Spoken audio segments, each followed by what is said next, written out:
धेरैजना साथीहरूले मलाई यस्तो स्क्रिनसट फोटो पठाएर सोधिराख्नु भएको छ, यो एक्सपायर अन डिसेम्बर यो भनेको छ सर, यो भनेको के होला, यसको बारेमा पनि जानकारी दिनुहोला भनिराख्नु भएको थियो। मैले पहिले नै जानकारी दिइसकेको छु, सम्भवतः तपाईँहरूले भिडियो नहेरेको भएर होला। फेरि पनि यो भिडियो हेर्दै हुनुहुन्छ र तपाईँहरूकोमा पनि यस्तै समस्या छ भने यो भनेको के हो त, मैले आजको भिडियोमा यही कुरा जानकारी दिन गइरहेको छु है त। यो भनेको साथीहरू तपाईँहरूले पे आउट सेटअप कम्प्लिट नगरेको हुनाले है त, तपाईँहरूले पे आउट सेटअप कम्प्लिट गर्नुपर्ने हुन्छ। अब धेरैजना साथीले के गर्नु हुँदो रहेछ भनेपछि, जस्तै पे आउट सेटअप गर्ने बेलामा बिजनेस ओनर नाम हालिदिनु भयो, अब एड्रेस तिनी अब मोबाइल नम्बर सबै कुरा हालिदिनु भयो। अनि अर्को स्टेपमा तपाईँले ब्याङ्क अकाउन्टहरू हालिदिनु भयो। अब हालिसके पश्चात त्यहाँनिरबाट तपाईँहरूले चाहिँ फेरि लिङ्क पे आउट मेथड गर्ने बेला चाहिँ त्यहाँनिर फेरिबाट फेसबुक लगइन गर भन्छ।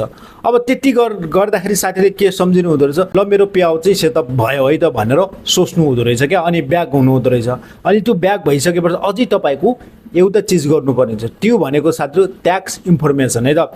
जबसम्म तपाईँले ट्याक्स इन्फर्मेसन कम्प्लिट गर्नु हुँदैन आफ्नो पे आउटमा, तबसम्म तपाईँको यहाँनिर चाहिँ कन्टिन्यू भनेर आउँछ, यस्तै जिरो एक्सपायर भनेर आउँछ होइन, तपाईँको कति कमाइ भएको छ त्यो एक्सपायर भनेर यस्तै खाले इस्यु चाहिँ देखाइरहेको छ। जबसम्म तपाईँले ट्याक्स इन्फर्मेसन कम्प्लिट गर्नु हुँदैन आफ्नो पे आउटमा, तबसम्म तपाईँको यस्तै देखाउँछ है त।